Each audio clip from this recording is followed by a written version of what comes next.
Les voy a presentar a dos personas que nos acompañan ya. No solemos hacerlo esto en el primer bloque, pero hoy vamos a hacer una pequeña excepción. Son Alicia García e Irene Delgado. Alicia e Irene, buenos días, bienvenidas. Buenos días. Vosotras padecéis una enfermedad de esas que se llaman raras. Raras es porque afectan a muy poquita gente en todo el territorio nacional, en todo el mundo en general, ¿no? Que se llama hipertensión pulmonar. Se llama hipertensión pulmonar, efectivamente es una enfermedad minoritaria, como dices, porque afecta a poca gente. Y en nuestro caso, además, la palabra minoritaria o rara va implícito un desconocimiento. Detecto que os gusta más la palabra enfermedad minoritaria que enfermedad rara. ¿No? No, yo creo que es cuestión de, no sé, de terminología, pero bueno, no dejas de sentirte, además nosotros por las características de esta enfermedad, sí te sientes raro. Aparte de que seas minoritario en cuanto a número. Si te sientes raro porque no la conoce nadie, porque tiene unos tratamientos muy agresivos, que va más allá de una pastillita, y porque tenemos muchas dificultades en la vida diaria y en nuestra pelea con los médicos. Bueno, pues vosotras dos, junto con un doctor que tenemos invitado al programa, nos gustaría que hoy descubriéramos un poco qué es esto de la hipertensión pulmonar. La hipertensión, sabemos lo que es, pero desde luego ya les digo, la hipertensión pulmonar de la que vamos a hablar hoy tiene bastante poco que ver con lo que todos pensamos o conocemos. Será en un instante, a la vuelta de unos breves consejos de publicidad. Estamos aquí para empezar con la salud en A Vivir Bien.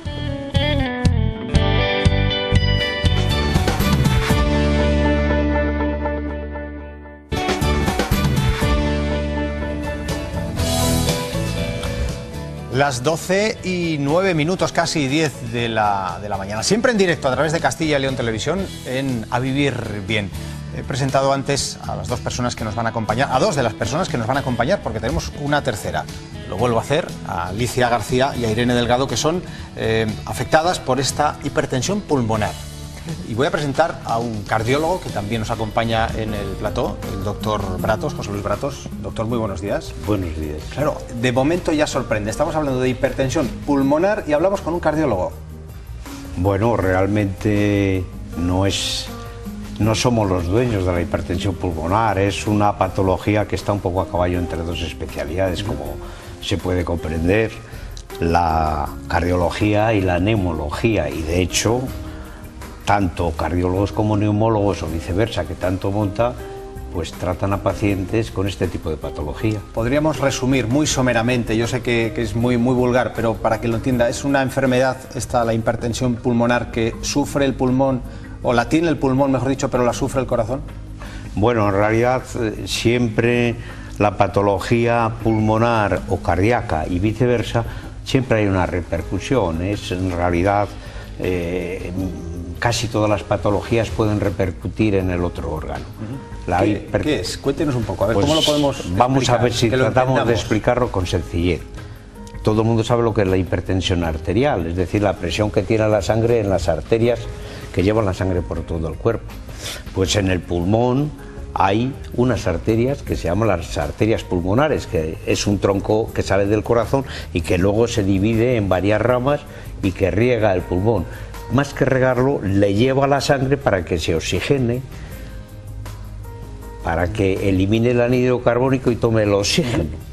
Entonces, en esas arterias, en esa arteria pulmonar que sale desde el ventrículo derecho, pues también hay una presión.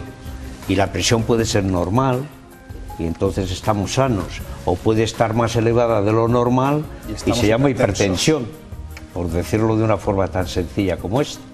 Entonces, cuando supera unas cifras en las que no vamos a entrar porque esto es un programa divulgativo, pues entonces empieza a ser esa hipertensión significativa y tienen que recurrir al médico para que trate de aliviarles, porque realmente la hipertensión pulmonar es una enfermedad que no tiene una curación concreta y tiene muchas causas. Unas se pueden aliviar mucho más que otras, muchas. Pero vamos, si queremos resumir un poco lo que más nos puede afectar en el ambiente, en el medio en que estamos, pues la colza que hubo sobre los años 80, pues el síndrome tóxico desarrolló hipertensión pulmonar. Muchas cardiopatías congénitas que antes no se podían operar porque la técnica no había sido capaz de desarrollar técnicas especiales y que hoy día se pueden, pues esas personas también pueden desarrollar hipertensión pulmonar. Y una enfermedad bastante frecuente que tiene relación con las piernas, con las venas de las piernas, que es el tromboembolismo venoso, pues puede desarrollar hipertensión pulmonar por émbolos repetidos a nivel del pulmón. Y luego hay un grupo de enfermedades en las que entra otro tipo de enfermedades, como son las enfermedades autoinmunes, que pueden, algunas de ellas, como la esclerodermia y en menor grado la artritis reumatoide, que pueden desarrollar hipertensión pulmonar. Son múltiples las causas que pueden derivar en... Y por fin, perdón, un grupo de enfermos que tienen lo que se llama hipertensión pulmonar primaria o idiopática, en la que la causa realmente se está estudiando cosas, pero bueno, no vamos a decir que no está muy clara todavía. Claro, ¿no? Estamos a nivel genético, a nivel molecular, y entonces por ahí van un poco los tiros. Estamos hablando de una enfermedad de las denominadas raras. Esto quiere decir que afectan, si no me fallan las cuentas, seguro que tanto Irene como Alicia lo saben mejor, a 5 de cada 10.000 españoles. Más o menos son las cuentas que yo tengo, encajan, más o menos. Más o menos. Más o menos, por ahí puede estar. Afortunadamente está calificada como rara porque afecta a poca gente, pero desafortunadamente le afecta a alguien, en este caso sí, claro, a vosotras dos. Voy a hablar con vosotras fuera del ámbito médico, pero de los síntomas. ¿Cómo uno se da cuenta de decir, yo tengo algo aquí hay algo que no está fallando? ¿Cómo os disteis cuenta vosotras dos? ¿Dónde saltó esa voz? En mi caso empezó por que me mareaba y tenía síncopes cuando realizaba pequeños esfuerzos.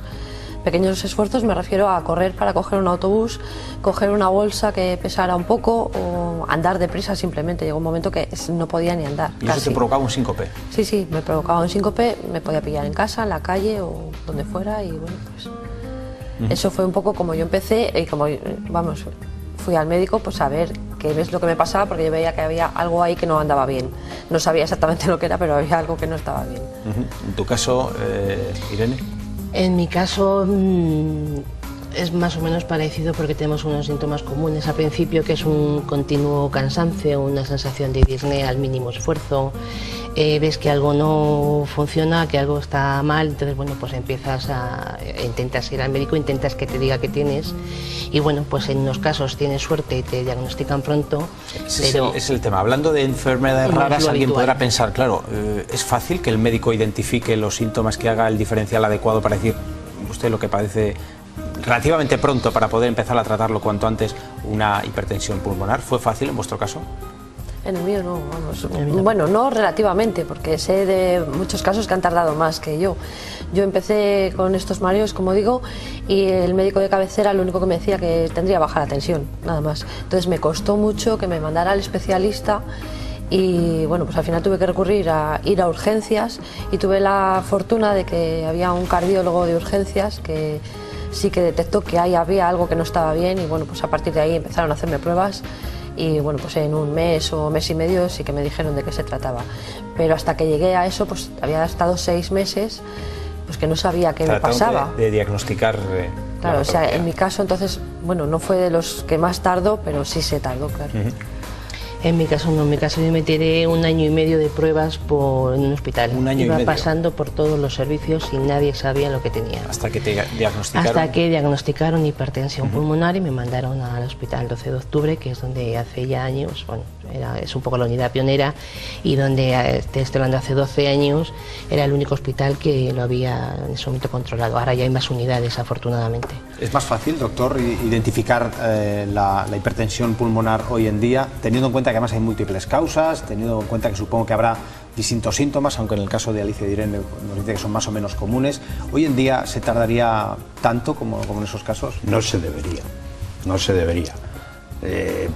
Si hablamos, por ejemplo, de las cardiopatías congénitas, realmente ya la misma cardiopatía algunas cardiopatías congénitas es un síntoma suficientemente de alarma para estar sobre aviso y hacer una vigilancia relativamente frecuente de a ver quién desarrolla, teniendo en cuenta de que hoy día, que tampoco quiero dar yo una visión excesivamente pesimista de las cosas, concretamente las cardiopatías congénitas pueden tener cura porque la causa fundamental la puede tener, no así en otras cosas.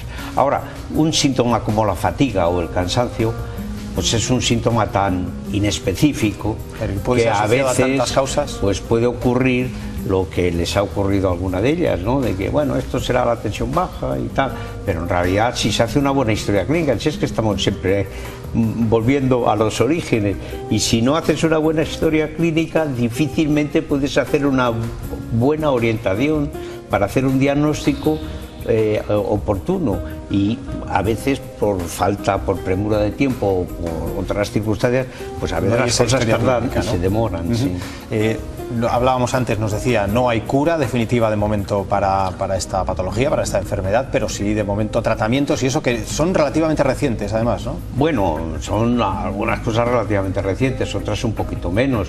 Lo que va a hacer es mejorar la calidad de vida y alargar la vida con estos tratamientos. Van saliendo cosas, ¿no? Por ejemplo, pues hace no muchos años, pongamos 6 años, pues todos los 6 o 7 años como mucho, todos los tratamientos eran o intravenosos o subcutáneos, que eran los análogos de las prostaciclinas, que tenían bastante eficacia para bajarle la presión pulmonar, pero tenían una mala vía de administración. Luego han ido desarrollándose y han salido otro tipo de medicamentos, como son los inhibidores de la endotelina 1, que se está usando mucho, y la famosa Viagra, que también se está usando mucho para la hipertensión. Para estos otros casos. Sí, porque tiene unos efectos bastante buenos para este tipo de patologías. Estamos hablando de un vasodilatador, en definitiva, ¿no? Sí, es un inhibidor, bueno, es... Sí, bueno, no es realmente un vasodilatador, bueno, es un inhibidor de una de hidrogenasa, y entonces, pero bueno, sí, dilata. Al fin y al cabo el efecto final es... perdonar estas meteduras de pata, sí, de los que no sabemos, claro. No, al monte a veces y... no hay por qué, y además no tiene usted obligación de saber. Bueno, pero ¿qué es lo que más se está usando hoy día, yo creo? ¿Y la vida diaria en qué afecta, qué modifica, en qué cambia la vida diaria? En mucho, en poco, en nada. Yo he estado recopilando información y leo en algún sitio: la hipertensión pulmonar es una enfermedad crónica progresiva, no tiene un buen pronóstico de vida, demanda mucha cooperación por parte del paciente y tratamiento adecuado. ¿Cómo cambia la vida? ¿En qué afecta? Pues te cambia desde el momento en el que te dicen el diagnóstico que es una enfermedad rara, que es importante, que es incapacitante, progresiva y que no hay cura. Eso es muy difícil de asimilar y de asumir y de enfrentarte a ello. ¿Qué pasa? Que volviendo un poco a tocar el tema de los diagnósticos que hablábamos, nuestro problema es que nuestros síntomas iniciales son muy comunes a otras patologías. Efectivamente se pierde mucho tiempo, entonces es un tiempo muy precioso que es irrecuperable, con lo cual hay veces que a nosotros cuando nos diagnostican ya no hay pastillita ni hay prostaciclinas, ya hay directamente trasplante. Entonces hay que tener mucho cuidado y hay que hacer, yo perdonadme que insista, en el tema de los diagnósticos, porque es que es fundamental. O sea, si tú no sabes lo que es la hipertensión pulmonar, no me da igual porque yo quiero que tú sepas, pero bueno, pero a mí una persona que está con una bata blanca, con todos mis respetos, y atendiendo a personas con hipertensión pulmonar, el año pasado tuvimos un caso de una señora que le dijeron con 32 años que tenía hipertensión pulmonar, que no había tratamiento y que se moría. Del año pasado. O sea, ¿Por llegar tarde al diagnóstico? Porque el médico no tenía ni idea de lo que es hipertensión pulmonar y no se molestó en informarse, porque si tú pones en Google hipertensión pulmonar tienes información. Tienes información veraz, menos veraz, pero sí sé que sale, por ejemplo, en la página de la asociación, donde tenemos una información y donde hay una pestaña que pone tratamientos. Entonces, a una persona de 32 años no se le puede decir eso, principalmente porque no es verdad. Si fuera verdad, evidentemente es lo que hay, pero es que no es cierto. Entonces, bueno, esta señora sí dio con nosotros, esta señora ya está en su hospital, pero claro, eso no se puede consentir. Y eso es un poco más de información en el es un poco más de información en atención primaria, que te sepan derivar, que no te digan que es porque estás nervioso, que no te digan que es porque te sobra peso, si que no te digan... algo el doctor en cualquier momento, lleva mucha razón de las cosas que está diciendo, es que... y esa praxis médica no es correcta. Alicia, incluso nos mandan al psiquiatra porque piensan que es un ataque de ansiedad y que queremos llamar la atención. Entonces hay gente que le cuesta un triunfo conseguir un diagnóstico, o peregrina por los hospitales de la ciudad o insiste en todos los servicios de su hospital porque esa persona sabe que no está bien, y hasta que lo consigue. Entonces, hombre, es como el fin de una meta, aunque empieza otra carrera de fondo, que es enfrentarte a todo. es enfrentarte, pues además por estadística, la hipertensión pulmonar es una enfermedad que es mayoritariamente en mujeres, en mujeres entre 30 y 40, que te puede cortar la edad laboral, que no te puedes quedar embarazada, o sea que es que te da un cambio... Muy joven todavía, o sea que... Es un cambio muy brusco. Y preguntábamos eso, la afectación a la vida diaria. Alicia, en tu caso. Sí, la vida te cambia, da un giro de 360 grados. O sea, lo que hacías como algo cotidiano y normal, como hacer la cama o, yo qué sé, poner un lavaplatos o tender la ropa, se convierte en algo imposible. O sea, no puedes ni agacharte a meter un plato en el lavavajillas, ni hacer la cama, ni siquiera ir a comprar el pan. O sea... Bueno, es complicado. Lo que se reclama, evidentemente, lo que hemos entendido es que hace falta más visibilidad y sobre todo más conocimiento en el ámbito médico. Es un poco lo que pretendemos también hacer desde este espacio. Yo os voy a pedir que no os marchéis todavía, tenemos que seguir, vamos a seguir hablando un poquitito más, pero vamos a darles otra información, vamos a cambiar un poco de tercio, aunque no demasiado. Hoy estábamos hablando de una enfermedad de esas denominadas minoritarias o raras, pero también esa gran enfermedad, esa gran lacra del siglo XX y del siglo XXI va camino también de ser, que es el cáncer, tiene algunos denominados raros. Hemos elaborado el siguiente reportaje para aportarles un poquito más de información. Existen 280 tipos de cáncer. 250 están considerados como raros. Son aquellos que solo se diagnostican a 6 de cada 100.000 personas al año. Una incidencia muy baja que ocasiona los obstáculos con los que se enfrentan los pacientes que sufren estas enfermedades poco frecuentes. Por un lado, se suele retrasar el diagnóstico porque para los médicos locales es complicado identificar los síntomas. Por otro, para la industria es menos rentable y más difícil desarrollar tratamientos específicos. Los posibles clientes son limitados y los pacientes disponibles para realizar los ensayos obligados que demuestren su eficacia son muy pocos. Se han hecho sin duda avances en los últimos 20 años en algunos tipos tumorales, pero lo cierto es que todavía el cáncer, un diagnóstico de cáncer, especialmente un cáncer avanzado, sigue siendo un diagnóstico fatídico y estos avances se han centrado en tipos tumorales muy específicos como leucemias infantiles, cáncer de mama. A pesar de su baja prevalencia, el 20% de los casos de cáncer pertenecen al grupo de los poco comunes, un porcentaje que irá en aumento debido a los avances de la biología molecular. Hoy ya empezamos a saber que hay muchos cánceres de mama, que hay muchos cánceres de pulmón, que hay muchos cánceres renales, etc. Y eso significa que al final van a ser prácticamente todos los cánceres enfermedades raras. El concepto clásico de investigación del cáncer está cambiando y deberá seguir haciéndolo según el doctor Arturo Soto. La tendencia es la especialización. Un paciente, un tumor, un tratamiento.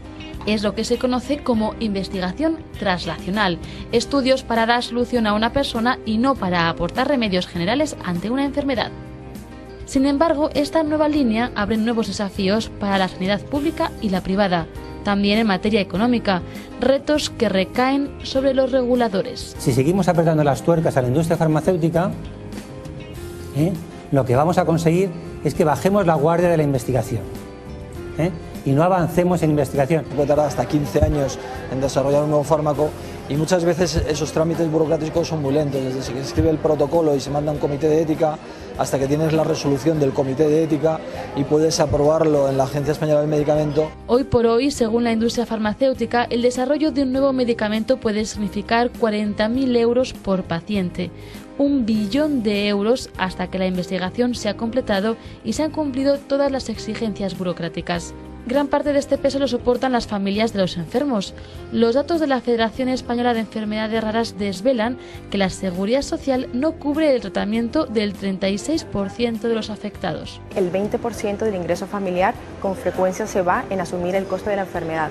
Si tienes en cuenta que el 20% es similar a lo que te cuesta una hipoteca en la unidad familiar, pues te das cuenta que la mayor parte del futuro de una familia con una enfermedad poco frecuente con frecuencia está hipotecado. Los 250 tipos diferentes de cánceres raros son solo una pequeña parte de las 7.000 enfermedades poco frecuentes descubiertas.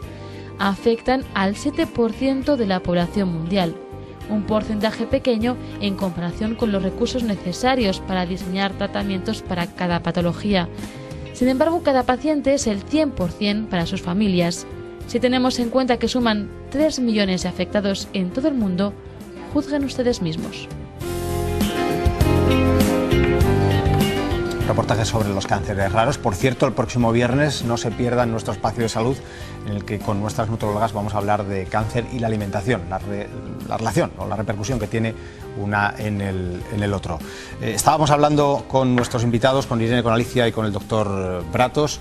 Yo no sé si se puede lanzar alguna petición más. Los señores médicos ya nos ha quedado claro que por favor incluyan en su abanico de posibilidades esta patología, la hipertensión pulmonar. ¿Se puede lanzar algún mensaje también incluso a los pacientes? ¿Cómo, no sé, dónde encontráis vosotros más ayuda? Yo he encontrado incluso en la página de la asociación, planes de trucos de supervivencia, se ha llamado, ¿no? De sobrellevar o de ir llevándolo, sobre todo, supongo que en los primeros momentos, la enfermedad. ¿Dónde encontráis vosotras dos, a nivel personal, cada una de vosotras más fuerza, más apoyo? Yo pues encuentro apoyo en la familia, sobre todo. Es muy importante que la familia te apoye y entienda lo que te pasa, y que no piensen que es cuento o que, bueno, te quejas por quejarte. Eso es muy importante. Y luego también es muy importante la labor de la asociación. Ayuda muchísimo saber que hay gente que tiene lo mismo que tú, que está pasando por lo mismo que tú, y que, bueno, pues, vamos, sobre todo que te entienden lo que estás pasando y que... Dejas de sentirte raro, ¿no? Sí, en ese momento. sí. ¿Cómo se contacta con la asociación? Pues la asociación tiene una página web que es hipertensionpulmonar.es, donde tiene correos electrónicos y donde hay teléfonos. Y bueno, intentamos hacer llegar nuestro material a casi todos los hospitales, casi. Es una ardua labor, pero bueno. Pero vamos, en internet es muy sencillito. Fácil. Sí, sí. Señor. Doctor Bratos, ¿también se puede lanzar algún mensaje desde el punto de vista médico? Por supuesto que sí. Sobre todo, yo creo que más dirigido a todos los médicos en general, pero a la primaria en particular.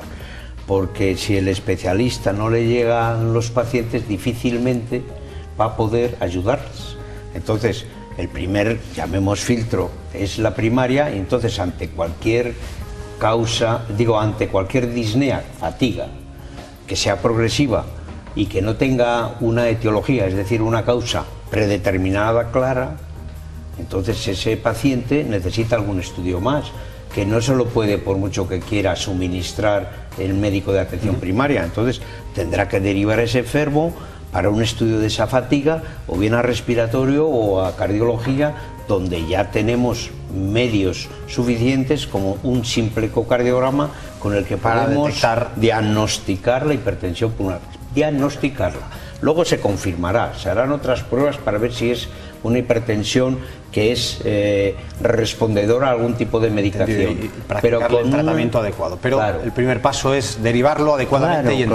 Y no pensar que todo el mundo cuando se queja, se queja por algo. Y solo haya un grupo muy minoritario de personas que pueden entrar en esos trastornos psiquiátricos o de hipocondría, o etcétera, etcétera. Pero de entrada tenemos que creer lo que nos cuenta el paciente. Si dice que le duele, le duele. Y si dice que se fatiga, pues es que se fatiga. Nos quedamos con ese mensaje. Doctor, muchísimas gracias por haber estado esta mañana con nosotros. Irene y Alicia, lo mismo, muchísimas gracias. Nos hemos encontrado estupendamente, con lo cual también nos llena de alegría.